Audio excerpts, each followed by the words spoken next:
ठाकूर के बिंदास बोल में मध्ये मी उमेश आपल्या सगळ्यांचं सहर्ष स्वागत करतो. मित्र, रिव्ह्यू करणार आहे मराठी सिनेमा ज्याचं नाव आहे अंबट शौकीन. ह्या ट्रेलरचा पण मी रिव्ह्यू केला होता आणि आपल्याला ट्रेलर बघितल्यानंतरच कळलं होतं की तीन मित्रांची गोष्ट आहे आणि त्याच्यामध्ये पूजा सावंत एक त्यांच्या आयुष्यात येते अशी काहीतरी गोष्ट असेल. तर अंबट शौकीन हे नाव असल्यावर सिनेमा बघायला कोण जाईल? पहिली गोष्ट म्हणजे अंबट शौकीन जातील की सामान्य प्रेक्षक जाईल की कॉमेडी ज्यांना आवडते ती जातील. तर हा सिनेमा खऱ्या अर्थानं तर सगळ्यांसाठी आहे. काय नाव अंबट शौकीन असेल म्हणून प्रेक्षक अंबट शौकीन असेल असं नाही. तर प्रेक्षकांची टेस्ट आहे, त्यांना वाटतं की बाबा हा सिनेमा असा असा असेल किंवा अशा नॉनव्हेज कॉमेडी असेल किंवा अशा प्रकारचा ट्रेलर त्यासाठी ते दाखवतात की बाबा असा सिनेमा आहे थोड्या बहुत. तर तो ट्रेलर बघून आपण बऱ्याच सिनेमा बघायला जातो. आता आपल्याला सोशल मीडियामुळे खास कर आपल्याला ट्रेलर बघायला मिळतो, त्यामुळे थोडीशी आयडिया येते. नाही तर पूर्वी तसं नव्हतं. थिएटरमध्ये सिनेमा बघायला गेल्यावरती येणारा सिनेमाचा ट्रेलर दाखवला जायचा आणि तेव्हा आपल्याला अंदाज यायचा. पण आता तसं नाही. तर आता आपण एक म्हणजे प्रेक्षकांना आयडिया असते की बाबा सिनेमा असा असेल तर बघायचं की नाही ते त्यांनी ठरवायचं असं. आता बघायला गेलं तर मराठी सिनेमा जेव्हा रिलीज होतो त्याला ऑडियन्स मिळत नाहीत आणि ही ओरड आहे. असंच काहीतरी अनुभव आपल्याला आता सध्या येतोय. पण आता काय करणार? पण दाद द्यावी लागेल निर्मात्यांची की ते रिलीज करतात सिनेमा, कारण की थिएटर तर दाखवतात सिनेमा. आता प्रेक्षक येत नाही तर त्यात निर्मात्यांची काही चूक नाही. सिनेमा बनवलाय तर तुम्ही बघायला या असं त्यांचं मत असतं आणि त्यासाठी प्रेक्षकांनी विचार करून सिनेमा बघायला गेलं पाहिजे असं मला तरी वाटतं. मी ठाकूर के बिंदास बोलण्यामध्ये हे बिंदास बोलू शकतो. आता सिनेमा, या सिनेमाबद्दल जर सांगायचं अंबट शौकीन, आता अंबट शौकीन काय आहे, काय असू शकतं? तर नॉनव्हेज कॉमेडी असू शकतं किंवा फालतूपणा असेल, काहीतरी आंबटपणा असेल. म्हणजे आंबटपणाने तुम्ही समजू शकता कसं. तर तसा काही सिनेमा असेल, जसे आपण अनेक हिंदी सिनेमे बघितले, नो एंट्री ते जे काही नॉनव्हेज कॉमेडी असलेले सिनेमे किंवा मराठीमध्ये पण असे बरेचसे सिनेमे येऊन गेले. पण यामध्ये तीन मित्रांची गोष्ट आहे जे खरोखरच थ्रिलर आहेत. त्यांना मुलींविषयी खूप आकर्षण किंवा मुलींचा पाठलाग करणं अशा सगळ्या ज्या थ्रिलर गोष्टी तरुणपणात बरेच तरुण करतात त्या थ्रिलरपणाचा एक भाग किंवा तसं चित्रीकरण या सिनेमामध्ये या तीन मित्रांचं केलेलं आहे. आणि त्यांच्या आयुष्यात येते एक मुलगी म्हणजे पूजा सावंत. तर पूजा सावंत आल्यानंतर मग या तिघांमध्ये काय होतं, कोण तिला पटवतं किंवा काय सगळं घडतं हे सगळं बघायला आपल्याला या सिनेमामध्ये मिळणार. त्यामध्ये एक पार्थचा एक रोल आहे जो वेगळा आहे आणि तो जो आहे तर आपण ट्रेलरमध्ये पण पाहिलं की तो मोबाईलवरती ते व्हिडिओ चॅटिंग करतो. म्हणजे हल्ली जे जाळं हनी ट्रॅप जे म्हणतात त्या पद्धतीत हल्ली व्हिडिओवरती बरेच जण लोकांना ब्लॅकमेल करून खूप पैसे उकळतात. काही लोकांनी आत्महत्या केल्या, काही लोक बर्बाद झाले, असे किस्से बरेच ऐकलेले आहेत. आणि तसाच एक किस्सा बरोबर होतो की त्याला मोबाईलवरती काय म्हणजे अनुभव असतील बऱ्याच जणांना, कारण की मलाही तसे काही कॉल्स आले होते. पण आपण कुठला कॉल ॲक्सेप्ट करायचा तो आपण ठरवायचा असतो आणि आपण ते काय किती हे करायचं बघायचं हे आपण ठरवायचं असतं. पण काय आहे की तर ह्यापासून सगळे प्रिकॉशन्स घेतले पाहिजे. खरं तर हे जे दाखवलं गेलं आहे तर ह्या चित्रपटामध्ये नुसतं अंबट शौकीनपणा नाही, तर आपण काय केलं पाहिजे आणि काय करू नये ह्याचा पण आपल्याला संदेश या सिनेमातून मिळतो. ही एक चांगली आणि जमेची बाब आहे. आता सिनेमामध्ये हे तिघं तिच्यावरती लाईन मारत असतात किंवा मुलींच्या मागे लागत असतात आणि मग त्याच्यानंतर ते एका प्रॉब्लेममध्ये फसतात. ते प्रॉब्लेम कोणामुळे झालेत, काय झालेत हे तुम्हाला सिनेमा बघितल्यानंतर कळेल. आणि पार्थ ज्या ट्रॅपमध्ये अडकतो त्याला कारणीभूत त्याचा मित्र असतो, कारण की त्या समूहाबरोबर काम करत असतो जे हे सगळं करत असतात. आणि तो सगळ्या त्या पार्टीला हे सगळे गिराईक घेऊन जात असतो, म्हणजे बकरे बनवून तो नेत असतो. पण मला हे पटलं नाही की मित्र मित्राला कशाला, पण असे असतात काही मित्र जे आपल्या मित्रांनाच खड्ड्यात टाकतात. तर तो एक भाग असू शकतो की मित्र मित्राला गंडवतो आणि घेऊन त्या त्या जाळ्यामध्ये अडकून टाकतो. तर अशा काही गोष्टी आहेत. मग त्याच्यानंतर बऱ्याच काही घटना घडतात. आता कसं आहे की सिनेमामध्ये सगळ्याच गोष्टी तुम्हाला परफेक्ट मिळतील असं नाही. काही चुका आहेत. म्हणजे सिनेमामध्ये बरं आता तीन मित्रांची गोष्ट आहे किंवा तो चौथा एक मित्र आहे, त्यांच्या पोरकटपणा, त्यांचा म्हणजे ठरकीपणा हे सगळं आपल्याला बघायला मिळतंच, हे नेहमीचंच आहे. पण काय आहे की सिनेमा वाईट असं म्हणणार नाही, स्क्रीन प्लेचा प्रॉब्लेम आहे.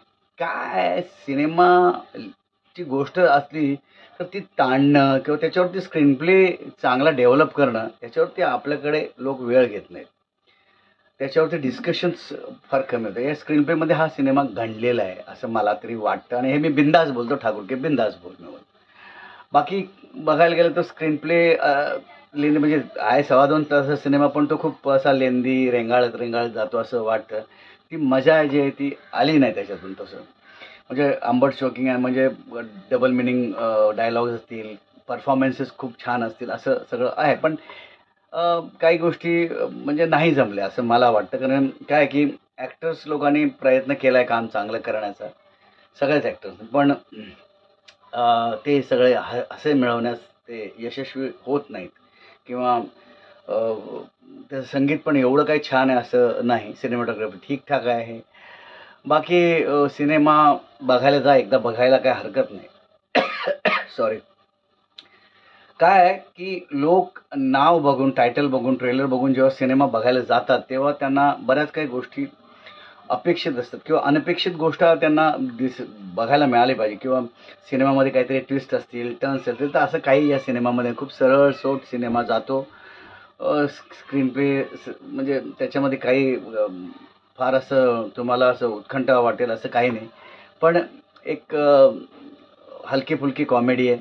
ती एन्जॉय करायची असेल तर हा सिनेमा नक्की बघा. आंबट शौकीन सिनेमा बघा. काय माहिती आहे, मी असं तुम्हाला सगळ्यांना रिक्वेस्ट करेन, की तुम्ही नाही तेव्हा आपण मोबाईलवरती असतो किंवा मोबाईलवरती फुकट काय-काय बघायला मिळत असतं. फुकट इन द सेन्स तुम्हाला तुमचा डाटा जात असतो. पण मराठी सिनेमा जगला पाहिजे. म्हणून आपलं एक कॉन्ट्रिब्युशन असलं पाहिजे असं मला वाटतं. तुम्ही तुमच्या रिव्ह्यूज नक्की सांगा. म्हणजे सिनेमा वाईट असेल तर वाईट आहे सांगा, की तुम्ही वाईट म्हणून आम्ही कसे यायचं हे बोला. आणि निर्मात्यांनाही कळलं पाहिजे, की आपण कुठला सिनेमा बनवायला पाहिजे. आता प्रत्येक निर्मात्याला वाटतं, की आपला सिनेमा चांगलाच आहे, पैसे टाकलेले असतात. त्याच्यावरती म्हणजे गोष्ट आवडलेली असते, त्याच्यानंतरच काम सुरू होतं. पण सिनेमा बनल्यानंतर तो सिनेमा लोकांना आवडेल की नाही हे आपण पहिला प्रिव्ह्यू जेव्हा आपण करतो तेव्हा आपल्याला एक अंदाज आला पाहिजे किंवा फायनल एडिट झाल्यानंतर एक अंदाज आला पाहिजे की काय होऊ शकतं, हा किती थिएटर्समध्ये हा सिनेमा रिलीज केला पाहिजे. पण असो, सिनेमा बनवला ही खूप मोठी गोष्ट आहे आणि ठाकूर के बिंदास बोलमध्ये मी तुमचं अभिनंदन करतो. आणि मला अभिमान वाटतो तुमचा, की तुम्ही सिनेमा बनवला मराठी इंडस्ट्रीसाठी तुम्ही योगदान दिलेलं आहे. कलाकारांनी सगळ्यांनी चांगलं काम केलं आहे. स्टोरी, स्क्रीन प्ले, डायलॉग ठीकठाक आहे. गाणी ओके. मजा आहे. बघा सिनेमा, जमला तुम्हाला तर अवश्य जाऊन बघा सिनेमा. कारण काय माफ करा. गोष्ट साधी आहे, सिंपल आहे, नेहमीचीच आहे. तर नेहमीच्या गोष्टीला वेगळा तडका दिलेला नाही. त्यामुळे थोडासा सिनेमा हा खूप विस्कळीत झाला आहे. स्क्रीन प्ले बरोबर आहे किंवा काय आहे, जेव्हा 3-4 असे कॅरेक्टर्स असतात ना, तेव्हा त्या कॅरेक्टर्सकडे पैसे येतात कुठून किंवा त्यांचं बॅकग्राऊंड काय आहे, फॅमिली बॅकग्राऊंड काय आहे, तो काम करतो की नाही, हे असे कॅरेक्टरायझेशन जेव्हा करतो, कॅरेक्टर इंटरव्ह्यू करायला पाहिजे प्रत्येक कॅरेक्टरचं, तेव्हा तुम्हाला ह्या सगळ्या गोष्टी मिळतात. लेखकाने काय आपण फक्त ऑडियन्सला ग्रँटेड घेऊन नाही चालत. हल्ली ऑडियन्स खूप हुशार झाला आणि वेगवेगळ्या पद्धतीचे सिनेमे बघतात. हॉलिवूड, बॉलिवूड, मॉलिवूड सगळेच. मग चांगले सिनेमे बघत असताना आपल्या मराठी सिनेमामध्ये का काम केलं जात नाही? बॅक स्टोरीज पाहिजे. कुठेतरी शाब्दिक, कुठेतरी एका वाक्यात अरे हा गरीब आहे किंवा याच्याकडे पैसे इथून येतात. एवढं तरी आपण दाखवू. म्हणजे व्हिज्युअल माध्यम आहे आपला सिनेमा. पण मग व्हिज्युअलाइज तुम्ही दाखवलं नाही, तर मग ॲटलीस्ट बोलपट करा ना त्याचा. काय लाईन्स तर गेल्या पाहिजेत. ऑडियन्सनी कसं समजायचं? ॲझ्युम करायचं का? एवढं इज ऑडियन्सला घेऊ नका. ऑडियन्स खूप हुशार आहे, खूप हुशार आहे, खूप हुशार आहे. आपल्यापेक्षा जास्त हुशार आहे. मेकर्सपेक्षा. मेकर्सने असं काहीतरी बनवलं पाहिजे जेणेकरून ऑडियन्स विचार करायला लागले पाहिजे. अरे यार, हे असं कसं झालं? विचार करायला लावला पाहिजे सिनेमा. तुम्ही मेसेज खूप छान दिलाय सिनेमातून शेवटी. पण तो शेवटी मेसेज एवढ्या एक मेसेजसाठी तुमचा 2.25 तास मी कशासाठी वेस्ट करू? पैसे वेस्ट कशासाठी? प्रयत्न चांगला आहे. मेहनत सगळ्यांनी केली आहे. तुमच्या मेहनतीला यश मिळालं पाहिजे. थोडं ना थोडं आपण खूप क्रिस्प करायला पाहिजे सिनेमा किंवा काही कमी आहे हे आपण आपल्याला जाणवलं पाहिजे. तर ठीक आहे, तुम्हाला जे योग्य वाटलं शेवटी एडिटर आहे, सगळेच टीम आहे, टीमवर्कचं काम आहे. टीमला वाटलं की ओके दिस फाईन म्हणून तो फायनल सिनेमा तुम्ही लोकांपर्यंत आणलात. चांगली गोष्ट आहे. पण लोक आले पाहिजे. असा सिनेमा बघितल्यानंतर मग पुन्हा लोक थिएटर्सकडे येत नाहीत किंवा त्यांना ते आवडत नाही. तुमचा सिनेमा वाईट आहे असं मी म्हणत नाही. ओके सिनेमा आहे. सिनेमा आहे तो सिनेमा. बनवला सिनेमा. आता नाही आवडला लोकांना तर काय करू शकतो? पण प्रोड्युसरला याचे सगळे जे काही चटके लागतात ते प्रोड्युसरला लागतात. प्रोड्युसर पैसे खूप मेहनतीने कमवतो यार. त्या प्रोड्युसरचे पैसे निदान आले पाहिजे. त्या प्रोड्युसरने परत सिनेमा बनवला पाहिजे. एक प्रोड्युसर टिकला तर 100-200 कुटुंब चालतात एका प्रोड्युसरवर. तर अंबट शौकीन या सिनेमाच्या प्रोड्युसरला हॅट्स ऑफ आणि खूप खूप धन्यवाद. ठाकूर के बिंदास बोलमेमधून तुमचे खूप खूप आभार व्यक्त करतो. आणि खरंच तुम्ही दुसरा सिनेमा बनवा. एक बनवलाय तर दुसराही बनवा. सिनेमा बनवत राहा, चांगले सिनेमा बनवा आणि इंडस्ट्रीसाठी चांगला आता एक कधी चांगला वाईट सिनेमा होतोच. तर त्यात काय मला असं वाटत नाही की तुम्ही वाईट सिनेमा तुम्ही सिनेमा केलाय गुड. आणखीन सिनेमा बनवा. चांगले सिनेमे बनवले ऑडियन्स येतील आणि तुमचा जो काही लॉस झाला असेल तो भरून निघेल. 100% भरून निघेल. कास्टिंग चांगली आहे. फक्त जरा स्क्रीन प्लेमध्ये गणलाय. Okay, no problem. असं असतात, चुका जर झाल्या पाहिजे. चुका होतात. चुका केल्याशिवाय त्या सुधारता येत नाही. पण महाग पडल्या नाही पाहिजेत चुका. ओके.